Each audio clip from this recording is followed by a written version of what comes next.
India में industrialisation और urbanisation interconnected और सिनोनिमस फिनोमिनन बन चुके हैं। साथ ही चेंजिंग टाइम के साथ इंडिया ने अपने एग्रीकल्चर, इंडस्ट्रियल और सर्विस सेक्टर में मैकेनाइजेशन और ऑटोमेशन के अहम कदम उठाए हैं। इन टेक्नोलॉजी से प्रोडक्टिविटी इंप्रूव हुई है और साथ ही टेक्नोलॉजी और इनोवेशन में इंडियन पॉपुलेशन की प्रोग्रेस भी बढ़ी है। लेकिन साथ ही इंडियन डेमोग्राफी को नजर में रखते हुए इकोनॉमिक ग्रोथ का एक बड़ा फेलियर रहा है lack of job creation. Independence के इमीडिएटली बाद से ही पीएम जवाहरलाल नेहरू के नेतृत्व में इंडिया ने एक एम्बिशियस इंडस्ट्रियलाइजेशन प्रोग्राम चलाया, जहां फोकस हैवी मशीनरी और इंजीनियरिंग गुड्स पर था। लेकिन क्या आप जानते हैं, राष्ट्रपिता गांधी जी इस मैकेनाइज्ड मीन्स ऑफ प्रोडक्शन के खिलाफ थे। गांधी जी की इकोनॉमिक फिलॉसफी हमेशा आम आदमी को मैक्सिमम प्रॉफिट पहुंचाने वाले मॉडल की तरफ इंक्लाइन थी, जिसमें मशीन सेकेंडरी थी और लेबर फोर्स के लिए employment generation primary. Gandhi ji का मानना था कि मशीन्स की जगह इंडियन इकोनॉमी में सिर्फ तब है जब लेबर फोर्स अपने दम पर इकोनॉमी की डिमांड को मीट ना कर पाए। गांधी जी का सपना था कि इकोनॉमी एक डिसेंट्रलाइज्ड स्ट्रक्चर में बनी रहे, जहां विलेजेस सेल्फ सफिशिएंट रिपब्लिक्स के रूप में एग्जिस्ट करें। इस वजह से उन्होंने कॉटेज इंडस्ट्री और हाउस होल्ड एंटरप्राइजेस को बढ़ावा देना सही समझा। चरखा और खादी सिर्फ सिंबल्स ही नहीं, बल्कि सेल्फ रिलायंस और अंत्योदय की एक इकोनॉमिक फिलॉसफी दर्शाते थे, जो आजादी की लड़ाई में पूरे भारत को एक करने में कामयाब हुई। ये इतने पावरफुल सिंबल्स हैं कि आज जब कोई हार्वर्ड ग्रेजुएट भी इंडिया में पॉलिटिशियन बनना चाहता है तो उसे खादी का कुर्ता पैजामा तो पहनना ही पड़ता है। गांधी जी के आइडियाज को आजाद भारत के संविधान में भी जगह मिली, जहां directive principles of state policy में विलेज एंटरप्राइजेस का प्रमोशन इंक्लूड किया गया। आज इस वीडियो में दोस्तों इन एंटरप्राइजेस को आज एमएसएमईज के नाम से जाना जाता है, जो इंडियन इकोनॉमी और सोशल ट्रांसफॉर्मेशन की बैकबोन बने रहे हैं। आज इस वीडियो में हम डिस्कस करेंगे एमएसएमईज के इंडिया की इकोनॉमी, सोसाइटी और कल्चर में रोल की। जानेंगे कुछ सक्सेसफुल इंडियन एमएसएमईज के बारे में, देखेंगे कि इस सेक्टर की क्या प्रॉब्लम्स हैं और सरकार इनके लिए क्या कदम उठा रही है। लेकिन आगे बढ़ने से पहले मैं आपको बता दूं कि इस वीडियो की इंपॉर्टेंस यूपीएससी सीएसई मेंस के जीएस3 में issues related to economic development in India और यूपीएससी प्रीलिम्स के इकोनॉमी सेक्शन के पॉइंट ऑफ व्यू से काफी ज्यादा है। इसके बारे में हम वीडियो के अंत में और भी बात करेंगे, पर फिलहाल के लिए अपने डिस्कशन को हम आगे बढ़ाते हैं।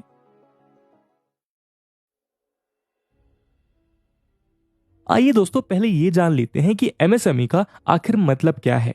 एमएसएमई यानी micro small and medium enterprises investment और टर्नओवर के बेसिस पर इकोनॉमिक एंटिटीज का क्लासिफिकेशन है। इस क्लासिफिकेशन को फॉर्मली डिफाइन किया गया है 2006 की एमएसएमई डेवलपमेंट एक्ट में। ओरिजिनली इस एक्ट में मैन्युफैक्चरिंग और सर्विस सेक्टर की एंटरप्राइजेस के लिए ये क्राइटेरिया अलग अलग थे, लेकिन कोविड के दौरान लाए गए आत्मनिर्भर पैकेज में इन दोनों को कंबाइन कर दिया गया है। रिसेंट अमेंडमेंट्स के अनुसार ऐसे एंटरप्राइजेस जिनमें इन्वेस्टमेंट ₹1 करोड़ या उससे कम की है और टर्नओवर ₹5 करोड़ या उससे कम का माइक्रो एंटरप्राइजेस कहलाते हैं। स्मॉल एंटरप्राइजेस के लिए ये लिमिट ₹10 करोड़ ऑफ इन्वेस्टमेंट और ₹50 करोड़ ऑफ टर्नओवर है, और मीडियम के लिए ₹50 करोड़ ऑफ इन्वेस्टमेंट और ₹250 crore of turnover. National sample survey के 73rd राउंड के डेटा के अनुसार देश में करीब 6.33 करोड़ एमएसएमईज मौजूद हैं। इनमें से सबसे ज्यादा एमएसएमईज उत्तर प्रदेश और वेस्ट बंगाल में हैं, जो साथ मिलकर टोटल एमएसएमईज का 28% नंबर कंट्रीब्यूट करते हैं। आपको जान के हैरानी होगी कि टोटल एमएसएमईज में से 93% माइक्रो कैटेगरी में आती हैं, जबकि मीडियम कैटेगरी में सिर्फ 1%, यानी ज्यादातर एमएसएमईज माइक्रो एंटरप्राइजेज हैं। दोस्तों एमएसएमई सेक्टर में यूनिट्स की इतनी बड़ी संख्या के पीछे कुछ खास वजहें हैं जो इन एंटरप्राइजेस को नेचुरल एडवांटेजेस प्रोवाइड कराती हैं। नाम और डेफिनेशन से ही क्लियर होता है कि एमएसएमई यूनिट्स में लो कैपिटल इन्वेस्टमेंट होता है। माइक्रो एंटरप्राइज को 1 करोड़ रुपीस से भी कम की इन्वेस्टमेंट के साथ खोला जा सकता है। Newly independent post colonial India के लिए ये बहुत बड़ा प्लस पॉइंट था। ऐसा इसलिए क्योंकि ब्रिटिश रूल के दौरान हुए इकोनॉमिक ड्रेन का नतीजा ये हुआ था कि इंडियंस के पास प्राइवेट कैपिटल ही नहीं बची थी। यानी अगर जमशेदजी टाटा और वीओ चिदम्बराई पिल्लाई जैसे कुछ चुने हुए महापुरुषों को छोड़ दें तो ज्यादातर इंडिविजुअल्स के पास बिजनेस सेटअप करने लायक पैसे ही नहीं थे। साथ ही बैंकिंग इंडस्ट्री और फाइनेंशियल मार्केट्स भी डेवलप नहीं हुए थे। फॉरेन इन्वेस्टमेंट पर सरकार ने कंप्लीटली रोक लगा दी थी और सरकार के पास भी इन्वेस्टेबल फंड्स की कमी थी। ऐसे में एमएसएमई यूनिट्स देश की इकोनॉमी को आगे बढ़ाने के लिए प्राइवेट सेक्टर में एकमात्र उम्मीद थी। इसके अलावा एमएसएमई का डेवलपमेंट किसी भी बड़ी इंडस्ट्री के सर्वाइवल के लिए इररिप्लेसेबल है। बड़ी से बड़ी इंडस्ट्री भी अपने कंपोनेंट्स एमएसएमई यूनिट से ही मैन्युफैक्चर करवाती है। एग्जाम्पल के लिए मारुति सुजुकी जैसे बड़े ऑटोमोबाइल जायंट को ही ले लीजिए। गाड़ियों में लगने वाले छोटे इलेक्ट्रॉनिक पार्ट्स से लेकर इंजन के पिस्टन तक सारे पार्ट्स एमएसएमई वेंडर्स ही बनाते हैं। लीन ऑर्गेनाइजेशन और सिंपल स्ट्रक्चर होने की वजह से एमएसएमई यूनिट्स प्रोडक्शन कॉस्ट को मिनिमाइज कर पाते हैं और चेंजिंग नीड्स को मीट करने के लिए नेसेसरी फ्लेक्सिबिलिटी भी रखते हैं। साथ ही गवर्नमेंट से मिलने वाले अनेक बेनिफिट्स के कारण भी एमएसएमईज एफिशिएंसी मेंटेन कर पाते हैं। वीडियो में आगे इस बारे में हम डिटेल में चर्चा करेंगे। दोस्तों, एमएसएमईज का बैकग्राउंड जानने के बाद आज के वीडियो के मेन टॉपिक पर आते हैं। एमएसएमईज इंडियन इकोनॉमी के वेरियस एरियाज में अनमैच्ड कंट्रीब्यूशन करती हैं। चाहे इकोनॉमिक आउटपुट की बात करें, चाहे एम्प्लॉयमेंट की, चाहे फॉरेन एक्सचेंज अर्निंग्स की बात करें, चाहे जीडीपी ग्रोथ की, एमएसएमईज के बिना कुछ भी संभव नहीं है। यही नहीं, सोशो इकोनॉमिक जस्टिस इंश्योर करने में भी एमएसएमईज का वैल्यूएबल कंट्रीब्यूशन है। इस वजह से एमएसएमईज को इंडियन इकोनॉमी की बैकबोन कहा जाता है।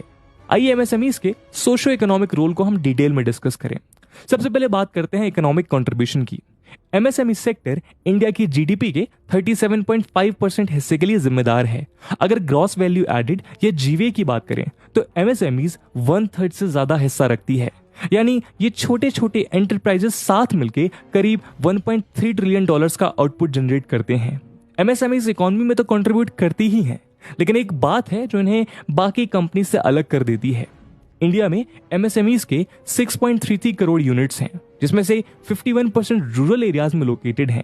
इसके अलावा अर्बन एरियाज में लोकेटेड यूनिट्स भी टीयर 2 और टीयर 3 और अन्य छोटे शहरों में इकोनॉमिक डेवलपमेंट के लिए बड़ा योगदान देते हैं। रूरल इकोनॉमी में एमएसएमईज का कंट्रीब्यूशन और रूरल डेवलपमेंट में इनका योगदान इनके लिए इंडियन इकोनॉमी में अलग ही जगह बना देता है। क्योंकि आज भी इंडिया की करीब 2/3 पॉपुलेशन रूरल एरियाज में ही रहती है। एमएसएमईज की परफॉर्मेंस रूरल डिमांड को बनाए रखने के लिए बहुत इंपॉर्टेंट है। दोस्तों, इंडियन इकोनॉमी ग्रोथ स्टोरी की अगर एक सबसे बड़ी शॉर्टकमिंग चूज करनी हो तो वो होगी इम्बैलेंस ग्रोथ। देश के डिफरेंट रीजन्स में इकोनॉमिक ग्रोथ बहुत अलग अलग लेवल्स पर रही है।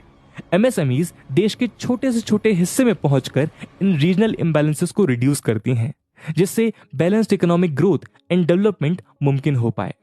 साथ ही ऐसे समय पर जब इंडियन इकोनॉमी अनएम्प्लॉयमेंट के अपने वर्स्ट फेज से गुजर रही है, जब बड़े से बड़े यूनिकॉर्न्स और डेकाक्रॉन्स भी मास लेऑफ्स कर रहे हैं, एम्प्लॉयमेंट में एमएसएमईज का रोल जानना इंपॉर्टेंट हो जाता है। एनएसएस के 73rd राउंड की report on unincorporated non agricultural enterprises के अनुसार एमएसएमई सेक्टर करीब 11.10 करोड़ लोगों को एम्प्लॉयमेंट प्रोवाइड कराता है। एमएसएमई सेक्टर के लिए फॉरेन एक्सचेंज कमाने का एक बड़ा जरिया है, जिसकी वजह से ऐसे ग्लोबल क्राइसिस के दौरान भी इंडिया का फॉरेक्स रिजर्व मजबूत बना रहा है। Directorate general of commercial intelligence and statistics के डेटा के अनुसार एमएसएमई सेक्टर इंडिया के टोटल एक्सपोर्ट का 49 to 50% हिस्सा कंट्रीब्यूट करता है। यानी MSME products total Indian exports का आधा हिस्सा प्रोवाइड करते हैं। दोस्तों, आज मेक इन इंडिया के जमाने में इंडियन इकोनॉमिक रिफॉर्म्स का सिंगल लार्जेस्ट गोल है मैन्युफैक्चरिंग को उसके सही पोटेंशियल तक पहुंचा पाना, जिससे बैलेंस्ड इकोनॉमिक ग्रोथ के साथ साथ एम्प्लॉयमेंट सिनेरियो भी बेहतर हो सके। यहाँ एमएसएमईज की लीडरशिप इंपॉर्टेंट है। करीब 38% registered MSME units manufacturing sector में हैं, जबकि 32% एमएसएमई एम्प्लॉइज मैन्युफैक्चरिंग सेक्टर में काम करते हैं। लेकिन दोस्तों, एमएसएमईज का कंट्रीब्यूशन सिर्फ इकोनॉमिक नंबर्स तक सीमित नहीं है। इन एंटरप्राइजेस ने ग्राउंड लेवल पर सोशल जस्टिस और वीकर सेक्शन के एम्पावरमेंट में अमूल्य भूमिका अदा करी है। अगर वुमेन एम्पावरमेंट की बात की जाए तो एमएसएमई चमकते दिखाई पड़ते हैं। 20% से ज्यादा एमएसएमई यूनिट्स को महिलाएं ओन करती हैं। यहां हम ओनर्स की बात कर रहे हैं, जबकि अगर बड़ी इंडियन कंपनीज को देखा जाए तो सिर्फ 11% सीईओज विमेन हैं। इस ट्रेंड के दो बड़े कारण हैं।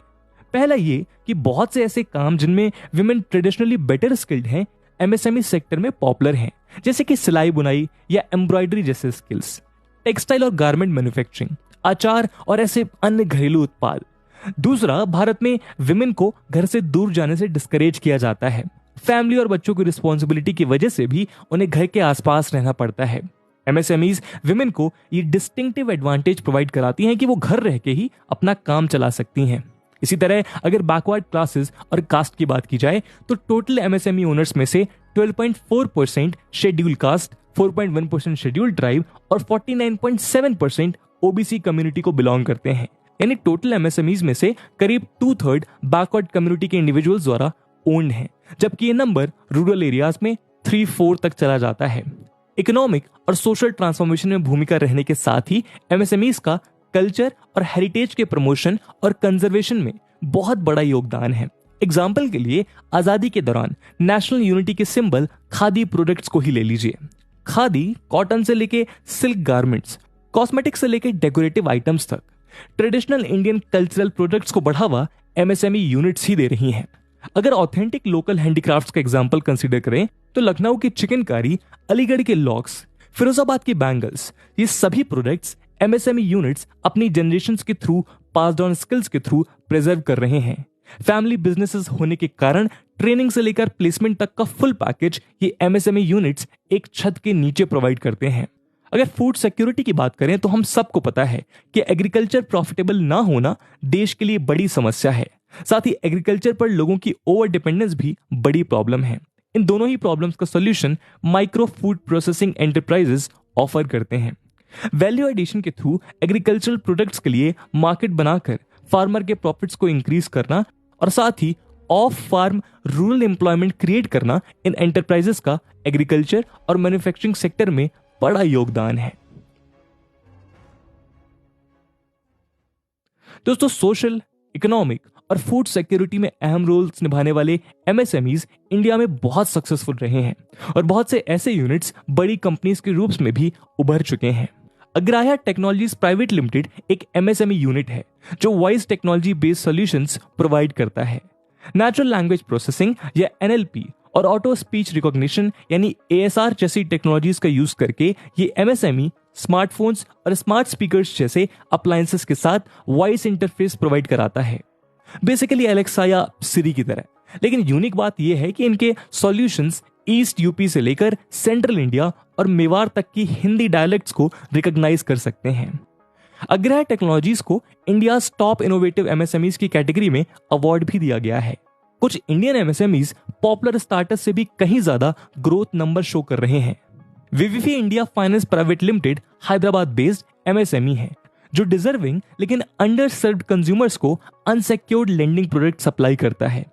इस कंपनी ने 883.75% की अमेजिंग रेवेन्यू ग्रोथ के साथ फास्टेस्ट ग्रोइंग एमएसएमई का अवार्ड जीता है।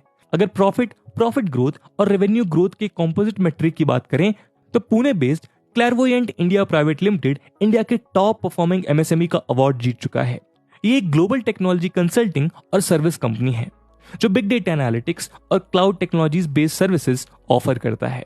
ये बात साफ ही है कि बदलते समय के साथ भारत की एमएसएमईज की प्रोफाइल भी बदल रही है और एमएसएमईज आज टेक्नोलॉजी की स्पेस में भी लीडर के रूप में इमर्ज हो रहे हैं। दोस्तों, इन वैल्यूएबल एमएसएमईज ने अभूतपूर्व सक्सेस हासिल करके पूरे देश का हौसला बढ़ाया है, लेकिन आज भी इंडियन एमएसएमई इकोसिस्टम को बहुत सी प्रॉब्लम्स का सामना करना पड़ता है। सबसे बड़ी प्रॉब्लम जो एमएसएमईज फेस करते हैं वो है lack of economy of scale. Common knowledge है कि जितनी ज्यादा आउटपुट वॉल्यूम होगी उतनी कम कॉस्ट पर यूनिट होगी। छोटे साइज ऑफ ऑपरेशन की वजह से एमएसएमई यूनिट्स के लिए ग्लोबलाइजेशन के चलते इंडियन मार्केट में एंटर हुई बड़ी कंपनीज के साथ कॉस्ट के मामले में compete करना टफ हो जाता है। ग्लोबलाइजेशन का ही एक और आउटकम है इंक्रीजिंग इंपोर्ट्स। चाइना जैसे इकोनॉमीज जो इंडस्ट्रियलाइज हो चुकी हैं इंडियन मार्केट्स को चीप लेकिन लो क्वालिटी इंपोर्ट से फ्लड करती हैं। ये प्रॉब्लम इंडियन टॉय इंडस्ट्री में खासकर देखी गई है। चाइनीज टॉय कंपनीज ने इंडियन टॉय मेकिंग एमएसएमईज को लो क्वालिटी हजार्डस टॉय से रिप्लेस कर दिया है। इस वजह से एमएसएमईज को नुकसान तो पहुंचा ही है, लेकिन साथ ही बच्चों में हेल्थ कंसर्न्स, प्लास्टिक वेस्ट का मैनेजमेंट और इंडियन कल्चर और हेरिटेज का लुप्त होना इंडिया के लिए बड़ी समस्या बन गया है। दोस्तों, आधे से ज्यादा एमएसएमई यूनिट्स रूरल एरियाज में लोकेटेड हैं और बाकी यूनिट्स में से एक बड़ा हिस्सा छोटे शहरों में। इस कारण एमएसएमईज को lack of access to 24/7 power supply, digital divide, road infrastructure और अन्य इंफ्रास्ट्रक्चरल कंस्ट्रेंट्स का भी सामना करना पड़ता है। इस वजह से एमएसएमईज कॉम्पिटिटिव बनकर एमएसएमई टैक्स से बाहर आने में मुश्किलों का सामना करती हैं। रूरल एरियाज में बैंकिंग इंडस्ट्री की प्रेजेंस कम होने के कारण लैक ऑफ फाइनेंशियल सर्विसेज भी इनके लिए एक बड़ी समस्या है। लेकिन दोस्तों, एक इंटरेस्टिंग बात है कि इकोनॉमिक सर्वे ने नोट किया है कि बहुत सी एमएसएमईज इस कैटेगरी से बाहर निकलना ही नहीं चाहते हैं। इसे परमानेंट डॉर्फिंग कहा गया है। बहुत से गवर्नमेंट बेनिफिट्स मिलने के कारण एमएसएमईज इस टैग को खोना ही नहीं चाहती और स्केल इंक्रीज होने पर कंपनी को छोटे यूनिट्स में डिवाइड कर लेती हैं। साथ ही कॉर्पोरेट सेक्टर में lack of ease of doing business होने के कारण एमएसएमई टैक्स से बाहर आने का कोई इंसेंटिव भी नहीं है। हालांकि रिसेंटली ये ट्रेंड चेंज हो रहा है। एमएसएमईज की इंपॉर्टेंस और सेंट्रलिटी को देखते हुए भारत सरकार ने बहुत से अहम कदम उठाए हैं। 2007 में सेंट्रल गवर्नमेंट में एमएसएमई इश्यूज के लिए एक सेपरेट मिनिस्ट्री ऑफ एमएसएमई बनाई गई। इसका मैंडेट है इस सेक्टर के लिए पॉलिसीज डिजाइन करना, प्रोग्राम्स, प्रोजेक्ट और स्कीम को डिजाइन करना और फिर उनको इम्प्लीमेंट और मॉनिटर करना और इवेंचुअली एमएसएमईज को स्केल अप करने में मदद करना।